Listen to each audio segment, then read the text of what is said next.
the most dangerous man you will ever meet. It's not who you think. He's not the strongest, not the most aggressive, maybe not the richest. He's the one you almost didn't notice, the quiet one in the corner, the one who hasn't said a word and somehow owns the entire room. That man was not born that way. He was made in the fire, and what came out the other side is something most people are completely unprepared for. Just stay with me for a second because by the end of this, you're either going to recognize this man or you're going to understand if you are in the process of becoming one. I know what you're thinking. Dangerous. That sounds like something violent, something destructive, something to be afraid of. But it's not that. I am not talking about violence at all. I'm talking about something far more powerful than that. I'm talking about a man who has completely and utterly has been destroyed by life, right? And chose to rebuild himself alone. Nobody holding his hand, no support group, no savior, no one. Just him and himself and his growth. That is it. And the darkness and the brutal decision to either stay broken or become something that could only be built by a man who survived it. Most men run from that kind of pain. They numb it or they drink it away. But this man, he walked straight through it. And that decision, that one terrifying decision, changed everything. Today I'm going deep into the psychology, the pain, and the raw power of the man who healed himself alone. And I promise you that this is not a motivational video, okay? Maybe for some of you it might be, but I'm not here to tell you the comfortable truth, right? It's going to be uncomfortable, but it's the truth still. And some of you, it's going to hit you maybe in places that you haven't felt in a very, very long time. But it's okay. Just lean into that, trust me. Every dangerous man starts the same way. He gets broken. Not hurt, not disappointed, broken. The kind of broken where you stop recognizing yourself in the mirror, where you sit in complete silence and the silence is so heavy that it can actually physically hurt you.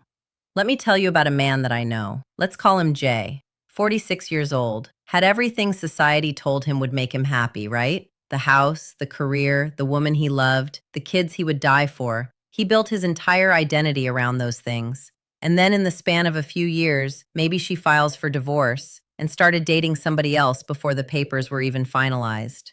Just pause for a second and just think about what that actually means and does to a man, right? It's not just a breakup, it's a complete demolition of everything he thought his life was. The attorneys, the court dates, the custody hearings, the bills that never stop accumulating.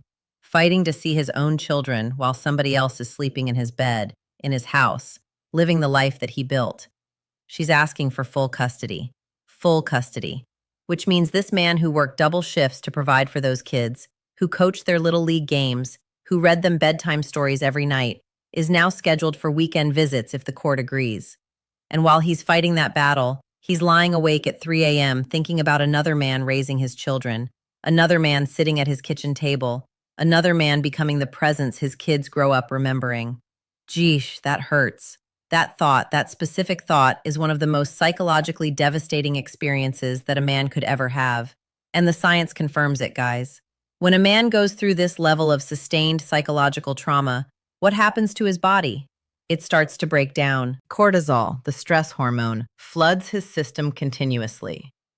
And what cortisol does to a man's body over time is nothing short of a biological destruction. His testosterone tanks dramatically. His motivation disappears. His confidence collapses. His sex drive, the biological signal of vitality in a man, goes silent. His sleep becomes fragmented because his brain literally cannot rest when it perceives continuous threat. And sleep deprivation compounds everything. His immune system weakens. His heart works harder than it needs to. His organs operate under constant stress. His memory and concentration deteriorates. And then he has to walk into work every single morning, acting like everything's just peachy. Jay was a salesman, commission-based, which means if he doesn't perform, he doesn't eat. But his mind is fractured. He's sitting across from clients trying to close deals while internally replaying his last court hearing he just had. His numbers are dropping. His commissions are shrinking. His manager pulls him aside and says, "You know what? We gotta talk. You need to hit your targets." Nobody asked why they dropped. Nobody asked what's happening at home. Nobody cares because the machine doesn't stop for broken men. It doesn't. And his coworkers? They know what he's going through, but they keep their distance. That's what people do, right? Because they have lives of their own. Because most people don't know what to do with a man who is visibly drowning, so they pretend that they don't see it. His friends stopped calling. Not all at once, though, gradually. The way people disappear when they realize you need something real from them, and they don't have to give it. What even is that, right? He spent Father's Day alone. Just let that land for a second. Father's Day alone, eating maybe takeout in a rented room. Maybe, right? Maybe he had to move out of the house to cover the attorney fees while his children were somewhere else, celebrating with someone else. He spent Christmas alone, his birthday alone. He tried to go out maybe 1 or 2 nights just to breathe, just to be somewhere that wasn't that room. And he sat in a restaurant, right? And guess what? He saw families at tables around him, kids laughing, fathers cutting food for their children, mothers leaning into their husbands. And he just had to leave. Couldn't handle it anymore because of the grief, right? The grief of what he no longer had was physically unbearable. In that moment, he went from a house to a room, a single rented room, paid for with money from a part-time job that he took on weekends on top of his full-time work, just to keep up with the attorney fees. This man was not lazy. He was not weak. He's just a man being crushed from every direction simultaneously, with nobody caring and nobody coming. Now, he developed anxiety so severe that simple tasks, they just feel impossible. Depression that made getting out of bed feel like climbing a mountain. Literally feels impossible. Nightmares that woke him up at 3 a.m. replaying his biggest fears. PTSD, clinical, diagnosed, real, from the trauma of losing not just a marriage, but his children, his home, his identity, his sense of self, all at once. This is what real destruction looks like, guys, in real life. That kind that I'm talking about that happens to men every single day while the world just keeps moving, right? And nobody stops to notice. This is where the story changes a little bit, because at the absolute bottom at all of that, Jay made a decision. A decision that would change the entire trajectory of his life. He knew alcohol would make it worse. He had seen what it did to men and friends all around him. How it promised relief, right? And delivered only deeper destruction and a headache. He tried dating because loneliness at that level makes you desperate for any type of closeness and warmth. But he was too broken to trust anybody. So he set on that, too wounded to open up. Every woman he met, he looked at through the lens of everything he had lost. He was a wounded wolf. And wounded wolves don't trust the hand that reaches toward them because the last hand that reached toward him destroyed him. So dating, it's left him emptier than ever, more convinced than ever that he will be fundamentally unlovable because of the situation that he's in. That something was wrong with him at his core, and that the belief is the most dangerous belief a broken man can carry because it becomes self-fulfilling. He sat with all of that, the loneliness, the grief, the biological collapse, the financial pressure, the professional failure, the social isolation, the painful agony of missing his children. He sat with all of it and asked himself one question. If this is the lowest I will ever be, what am I going to do with it? Am I going to let this destroy me, or am I going to use it? Then he realized that nobody's coming. That's okay, though. That is okay. Trust me. Why? Because he was still here. And as long as he was still here, there was still some hope. And what he built from the pieces left of that life is what I want to talk about now. Because this is the part that most people never see, because it happens in total privacy, in the dark, in silence where literally nobody is watching. He started with his body, because his body was the only thing that he had complete control over. Still, every morning before the thoughts could swallow him, because trust me, they do. Before the sadness could pin him down to his bed, he gets up and he looks at himself in the mirror and says, I am a beast. Nothing can break me. Then he got in his car, went to the gym, but it's not because he felt like it, because he doesn't. But he made a decision that feeling like it was no longer a requirement to sit and sulk and dwell, right? He made a choice. He understood something fundamental. A man who cannot command his own body cannot command anything. So he commanded it every day, whether he slept or not, whether he cried in the car on the way there or not, whether every cell in him was screaming to stop or not, he went anyway. And the body responded slowly. It's not going to be dramatic. It will be consistent, though.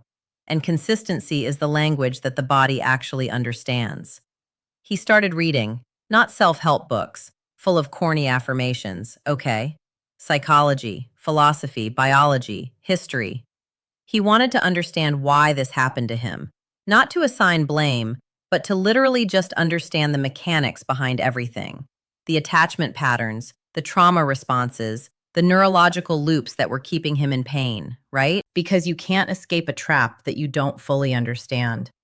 He faced his childhood wounds, the ones that he had been carrying his whole entire life and driving his choices long before she ever entered his life.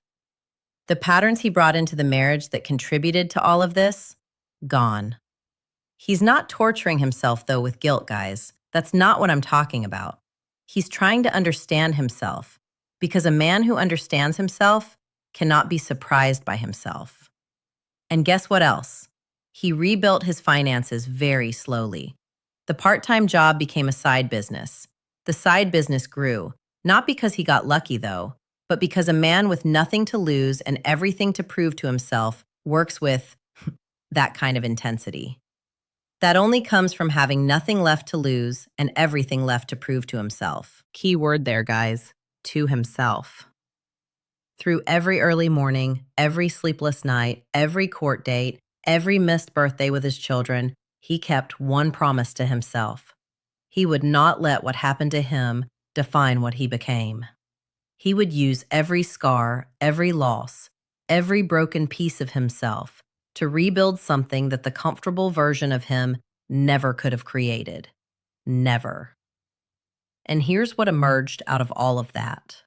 On the other side of all of that, here's the man that the fire produced. Here's why he is the most dangerous man in the world. He cannot ever be controlled through fear now, because he already has survived his worst fear. He cannot be manipulated through threat of loss anymore. Why? Because he's already lost everything and rebuilt from nothing. He cannot be diminished by people who have not paid the price that he paid, because he knows exactly what price would it cost him, right? And exactly what it produced. He moves differently now. He's not arrogant, he's certain. There's a quality to his presence now that people feel before he says a word, a stillness, a groundedness. The specific energy of a man who has nothing to prove because he has already proven it to the only person who matters, himself. He doesn't go after people, not because he turned cold, guys, but because he understands that what is meant for him will come to him. He doesn't fear the silence. He spent his darkest nights in complete silence and made peace with that. It's okay. He made peace with what he found there. He learned that silence is not emptiness. It's where a man can finally meet himself. And you need to go there sometimes. And the man he met was worth knowing. He doesn't react. He responds when pressure comes. And pressure always comes. He becomes still. And from that stillness, he chooses with precision. It's not that he just doesn't want to feel the pressure. It's because he has felt worse before and survived it alone. Women feel this energy, guys. They can't explain it, but they feel it. They feel safe in a way that they have never felt safe before. Not because he's this big, gentle giant now. No, he is certain. And certainty in a world full of uncertain men is the most magnetic force on earth. His children will one day understand what their father went through to remain standing. And what they will see, it's not a victim, and it's definitely not a broken man, but a man who was tested beyond belief at the absolute limit of what a human being can endure and chose every single day to keep going. That is the lesson that they will carry for the rest of their lives. I promise you that. I need you to hear this next part, not from a coach, not from a content creator, From a woman who has watched strong men suffer in silence and decided that someone finally needs to say something about it. There are men watching this right now who are somewhere in Jay's story somewhere. Maybe the beginning of it, maybe in the middle, maybe on the other side of it, still carrying the weight of what it cost them. And I need you to hear something that nobody's saying to you. What you went through was not a reflection of your worth. It was a test of your will. And the fact that you're still here, still breathing, still trying, even on the days when trying feels impossible, it's not nothing. It's everything. The world does not celebrate this. The world does not see the man who gets up alone, the man who goes to his court date alone, the man who spends Father's Day in a rented room and still shows up to work on Monday. The world doesn't see that, but I do. And I need you to know that what you're doing in the dark, in that silence, in the moments where nobody is witnessing you, is one of the most extraordinary things a human being can do. You are not failing, you are forging. And what comes out on the other side is not who you were before. It is someone that the before version of you could never have become. The most dangerous man in the world was once the most broken man in the world. Listen to that again. The most dangerous man in the world was once the most broken man in the world. He's dangerous because he cannot be controlled through fear. He has already survived his worst fear. He cannot be manipulated through approval. He stopped needing it the night everything fell apart. He can't be diminished by people who have never paid the price that he paid. He is dangerous because he knows exactly who he is. Built from the inside out by his own hand, in the dark, alone. And nothing and no one can ever, ever, ever take that from him again. If that's you, if you're Jay, if you're somewhere in that story right now, I need you to hear this directly. Keep going. Keep fighting. It's not going to be easy. Nothing in life worth having comes easy sometimes. It doesn't always get easier, but keep going because of what waits for you on the other side. A version of yourself that you cannot even imagine yet. A clarity that cannot be bought or borrowed or given to you. A strength that was built in the exact darkness that you're standing in right now. Your children will know this man, the one who didn't quit, the one who went through the fire and came back not bitter, not broken, but forged. That is the man that they will be proud of. That is the man that they will tell stories about. That is the father who showed them without a single word what it means to be human and what it means to be a human being worth respecting. Keep going. The world does not need more comfortable men. It needs more dangerous ones. The ones who healed alone. The ones who cannot be broken twice. The ones who know without an absolute certainty exactly who they are. If that's you, I am damn proud of you. What you're carrying is not light, and you are carrying it anyway. Stay dangerous. I'll see you in the next one.